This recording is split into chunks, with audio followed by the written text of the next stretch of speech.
zlej.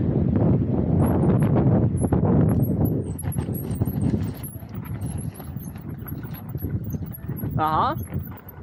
Jsem přebrzdil. Já teda, když jsem viděl Pavla, co tam vyvádí, tak jsem si říkal, že to bude zajímavý, no. Jo. Ale mám nohy nahoře, takže tak. Jo, to není pád. Já jsem trošku doufal, že zastavím před tím tvým kolem, že ti ho tady nepojezdím. Ne, pojď. Tak něco takového jsem trošku čekal, že se může stát.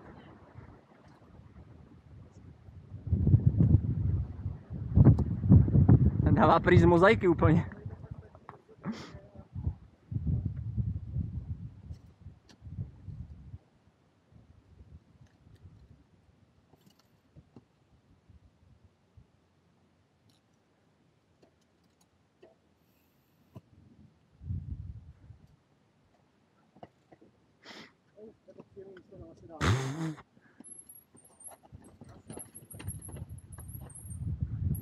Mně se to tady taky nelíbí nasedat, ale...